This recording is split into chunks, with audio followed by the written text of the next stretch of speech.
Well, it's my pleasure today to introduce somebody who obviously needs no introduction. Senator Kay Bailey Hutchison is the mother of TAMEST. There are 3 or 4 fathers, but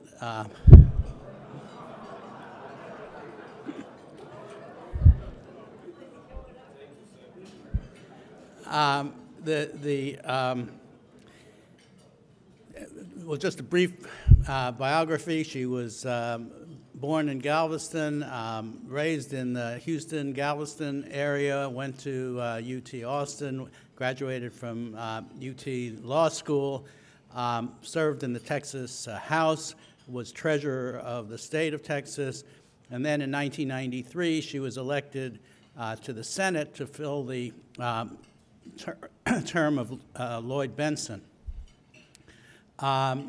She's been in the Senate and influential in the Senate for nearly 20 years. And during that time, she's had an enormous impact on our state and our nation. She's been probably the strongest voice for science in Washington, certainly in the Senate. Her support for NASA is legendary. Her support for investment in science from the national government is also legendary. She's a member of the Senate Appropriations Committee, and also she's the ranking member of the Commerce Committee, which also establishes science policy. So she's really devoted a large part of her career to overseeing the science of our country. Now, how did she come to be the mother of TAMEST? Well, that happened in 2003 when Senator Hutchison organized a meeting of a few leaders of science in Texas. The meeting was held in the office of Peter O'Donnell in Dallas. We were invited, some of us were invited, and none of us had any idea why we were there. It was me, Rick Smalley from Rice, the Kern Wildenthal from UT Southwestern, the president of UT Austin and president of Rice, and other dignitaries. And we sat around the table, and Senator Hutchison said, you know, I've looked at the figures, and Texas is just not getting its fair share of federal research R&D dollars, and we need to do something about that. And her notion was that we needed to get the scientists from Texas to interact more so that they could put together more joint projects and work together rather than in separate silos. And the idea emerged that we would have a meeting of all these scientists. And then it started morphing as the discussion continued. Well, why have only one meeting? Maybe we should have an annual meeting. And then, well, if we're going to have an annual meeting, we have to have an organization, so why don't we have an academy? Why don't we have a Texas Academy of Sciences? Then the question was, well, who's going to be a member of the Texas Academy? And I remember Rick Smalley saying very clearly, I never join any organization whose sole purpose is to elect other members. So we didn't want to get caught in the politics of election, and then somebody came up with what I think was the most brilliant idea of all, which is we won't elect anybody. Let the national academies do it for us. So in order to be a member of TAMEST, you have to first be anointed by the National Academies of Science in Washington. And that immediately defined our membership, and we had our first meeting in 2004, and it was a major success, and we've gone on from there. One of the interesting sidelights of that meeting was that when I sat down, there was a professor next to me, John Junkins, from Texas A&M. And as the discussion continued, something came up that was very simple, and I said to the group, you know, you don't have to be a rocket scientist to understand that. And he said, I am a rocket scientist. And it was the first rocket scientist I ever met. So the fact is, it has brought, as everybody in this room knows, I mean, it's brought me together with people that I would have never met in any other setting. It's done exactly what it was supposed to do in terms of bringing scientists from all over the state together, interchanging information. We've had a magnificent meeting this week here in Houston. It's all due to Senator Hutchison. I would say Senator Hutchison is about 99.99% perfect. But there is one problem. She and her husband live in Dallas, which, you know, any smart person would do. But somehow they chose to name their son Houston. And I don't understand that. Senator Hutchison.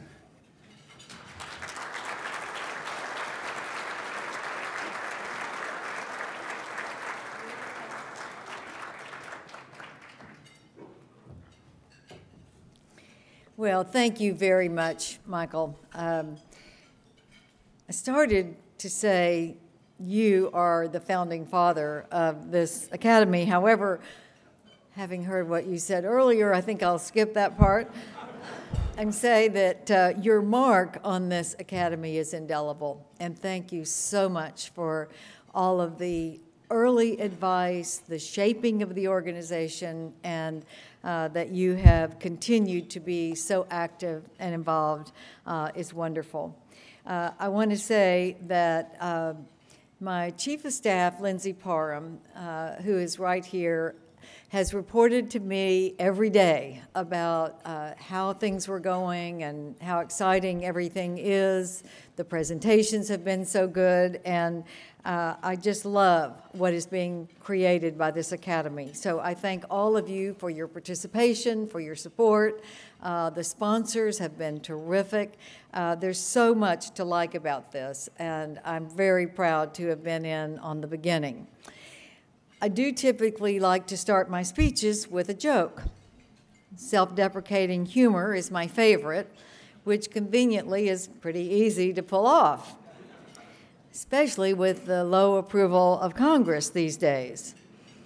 After a recent poll showing public opinion of Congress had dipped to a new low of 9%, my colleague John McCain aptly noted on his Twitter account, "Now we're down to paid staffers and blood relatives."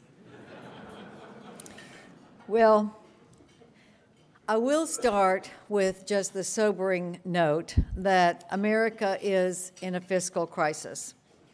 National employment, as we all know, is up for about 8 to 10% now for the last 3 years. And the U.S. debt has gone to $15.2 trillion, now surpassing the size of the entire United States economy. The average debt in the history of America has ranged in the 40% range to gross domestic product. Today, it is a staggering 100%. We are following in the abysmal example of Europe, and we see the consequences of that. And so the solution has to be, for any thinking person, to get our fiscal house in order, which does require Congress to cut spending. The way we spend and the priorities we set will be the real test. It's probably not going to be reflected in the approval ratings of Congress, but we must focus strategically on what is absolutely needed and further what will be a long-term advantage and effectiveness for our economy and our spending. Since World War II, more than half of the U.S. economic growth can be attributed to technological innovation.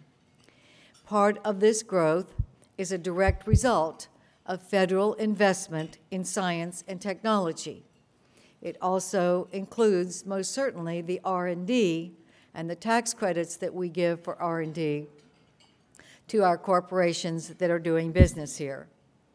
I am pleased to say that Texas has adopted and embraced the priority of investing in research, that our state, in a statewide election, voted for $3 billion in bonding authority for cancer research in our medical community is in itself an affirmation that we know the importance, not only for our quality of life, but for our economic vitality of research. Texas world-class research institutions are combining our state's long-standing pro-growth tax and regulatory policies and made it a magnet for scientists, researchers, and inventors. Our university-based innovation centers bring new technology and research together with savvy entrepreneurs creating new businesses and most certainly careers. For the 200 men and women who make up TAMEST, your contributions have been instrumental in propelling Texas to the national and international prominence that we have in the STEM fields. This past year, our state's leadership in these fields was highlighted by the international recognition garnered by 2 of Texas' brightest stars. Now you may be saying 2. I was thinking 1. Well, we know which one that is, and he's sitting at my table today. Of course, Dr. Bruce Beutler is from the University of Texas Southwestern Medical Center and winner of the 2011 Nobel Prize in Physiology and Medicine. As a member of TAMEST, and now as the state's 10th living Nobel laureate, he is proudly adding to Texas' star quality in the fields of STEM. And we thank you, Dr. Beutler.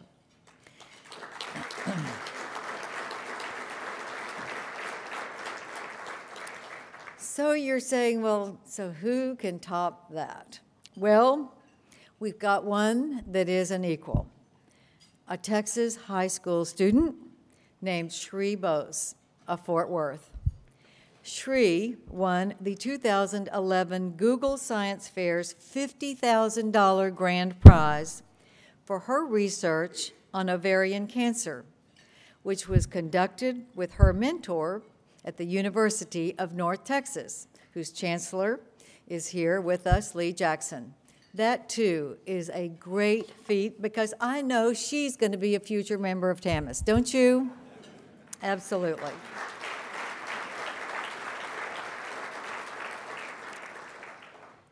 We know that the future of our economy depends on the STEM jobs that are created in America.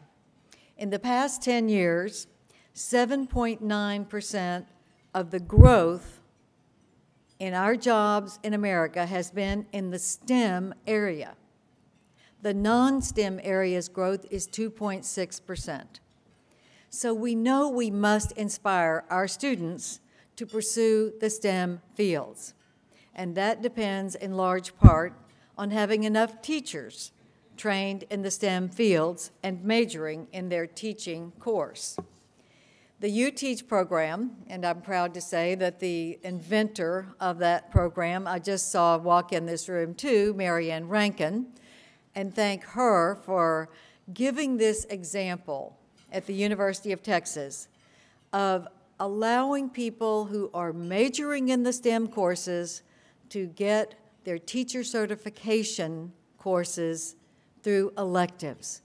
So through that innovation, Texas started putting teachers out who had majored in their STEM courses, exactly what the National Academies of Science said in their report, Rising Above the Gathering Storm, would be essential to attract our young students into these fields for their college curriculum. You have to have the teachers that are excited about the core curriculum of science and math and technology and engineering in order to tell the students that it is important and it is fun and it is challenging and it's exciting. And that's what we do. I worked hard this year as we reauthorized the America Competes Act, which was the answer to the Rising Above the Gathering Storm report, to try to spread the You Teach program throughout our universities in America. And I'm proud to say that Marianne Rankin, now working in a different consortium, is also the one who is going to spread that across and make sure that it meets the standards of the You Teach program. So thank you, Marianne, for continuing that and to making sure that this is going to be the seed corn for our future. In addition to making sure that we have the students that are taking these courses and graduating and populating our STEM fields in these jobs, I found that the importance of collaboration, particularly in these lean economic times, should be essential. And TAMEST is helping to foster the collaboration that Michael Brown mentioned that we envisioned in our research area. The major strides that TAMEST has made in fostering greater collaboration with these meetings, these annual meetings, and getting to know what's being done in the other universities in our state has really caused an increase in all the right places. Number one, it has caused an increase in our federal research dollars. I started this whole thought process because I saw that Texas was not at the table. And I have never been one in the United States Senate to say, give Texas money. I do earmarks, but I make sure that our earmarks are quality.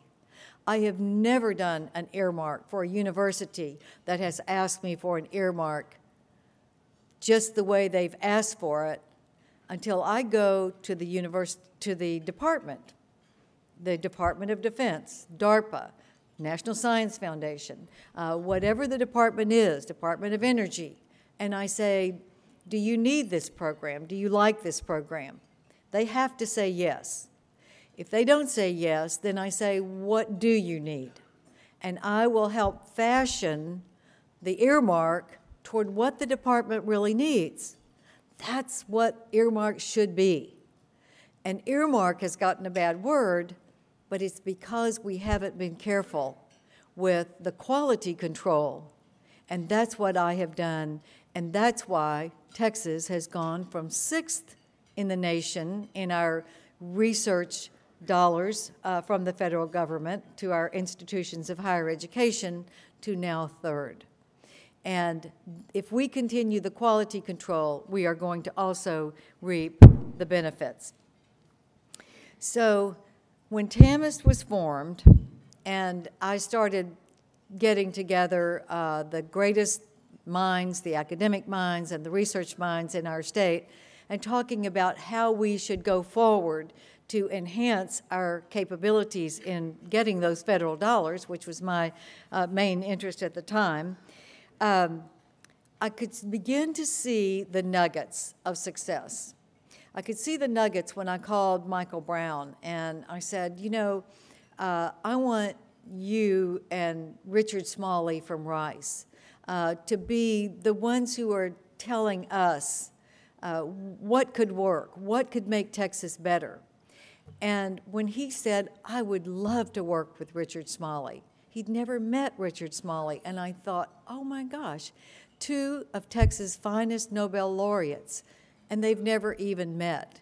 And Joe Goldstein, who has become such an important player in this, also right there. And I just saw Malcolm Gillis in the audience, and oh my gosh, I got to tell you a story about him too. Because when Smalley and Curl made their Nobel Prize winning discovery of the buckyball, and that was really the hot ticket in research at the time, nanotechnology. And I went to Malcolm Gillis and I said, would you lend Rice's prestige in nanotechnology to the University of Texas and Texas A&M so that we can put together a consortium with engineering and nanotechnology to make metals that are lighter and stronger? He didn't hesitate 2 seconds. He said, absolutely, that is good for Rice and it's good for Texas and it's good for the world. Thank you, Malcolm, for being one of the leaders in that. And then I called Richard Smalley And I said, we want you to be the co-founding chairman, co-chairman with Michael Brown. And he listened to my pitch and what we were trying to do, and he said, I'd never met him before. I only talked to him on the phone this time, and I said, so I told him, and he said, Senator, I hate organizations. I hate meetings. I love this. I will do it. And that was it. And it started this organization on the right track, because once you get Smalley and Curl and Goldstein and Brown and Malcolm Gillis and John Mendelsohn and Kern Wildenthal and all of those minds together, I sat back and listened. And so many of my preconceived notions were turned away because they had a different approach, and theirs was the one that we took. It was their idea after we announced that we wanted to have an O'Donnell Award, which Peter O'Donnell and Edith had graciously said they would underwrite. And we wanted to pick one from each venue. But it was Brown and Smalley who said, no one who is a member and eligible for membership in TAMEST is going to be qualified for the award.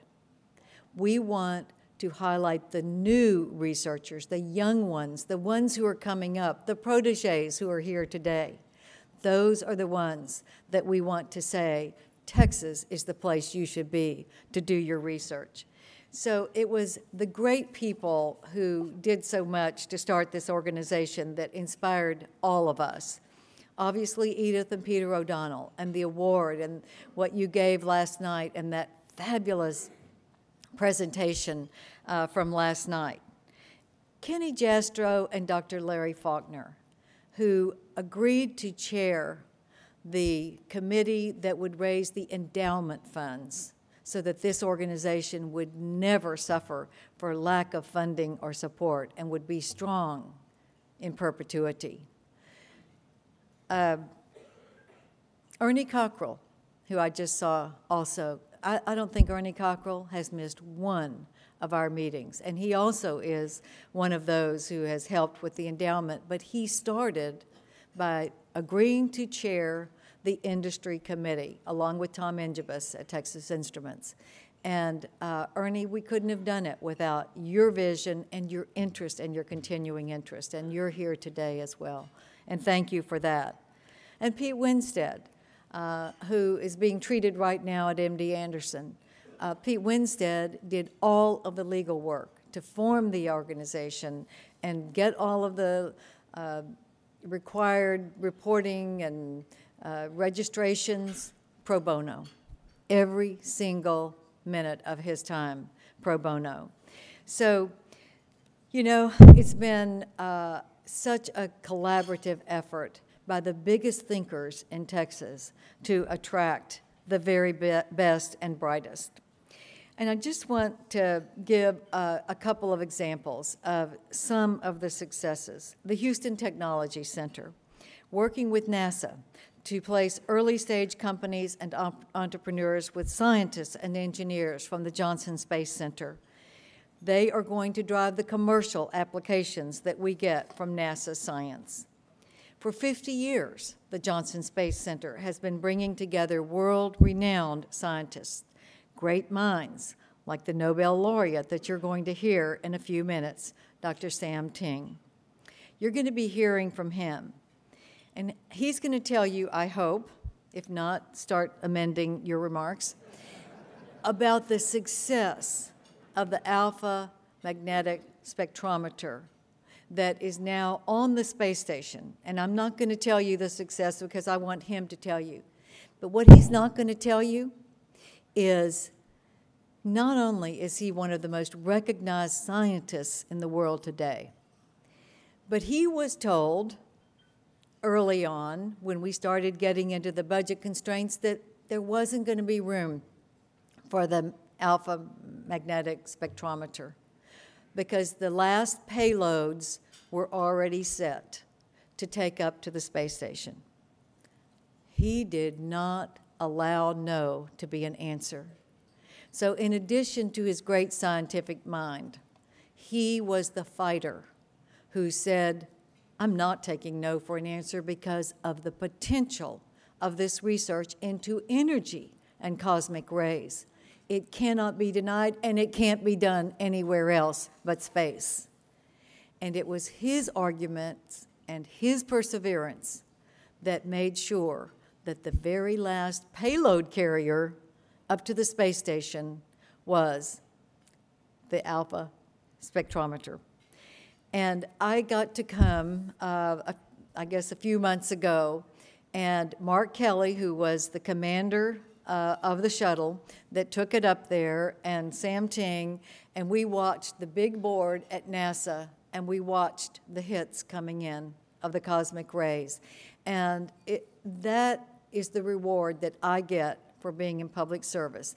Don't make the big bucks, and I don't get to have all of the science and the joy of producing these great things, but I get the satisfaction of seeing the results of something working right.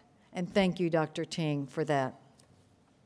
So I am very excited about TAMEST, as you know, and I know that we have done great things in this meeting, but I know also that there is so much more in the future.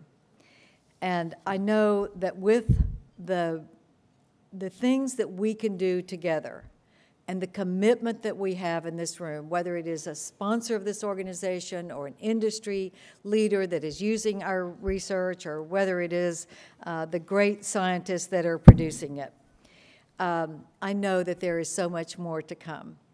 And I will just close by saying that the star on my staff for this organization is Lindsay Parham.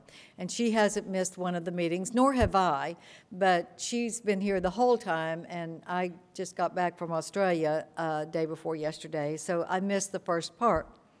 But she said that several people have asked her if I'm going to stay involved, since this is my last year in the United States Senate. And I thought about how to respond to that, and I thought of the speech that General Douglas MacArthur made. It was his farewell speech at West Point. And he said, "Old soldiers never die. They just fade away." I'm here to tell you today, I don't accept that model.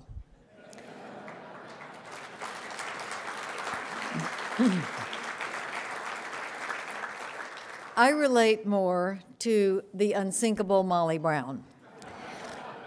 I'm not going to take any cruises, not going on any ships, but I want to stay involved as long as I can do something relevant and I can help this organization and sell this organization for the value that I think it has.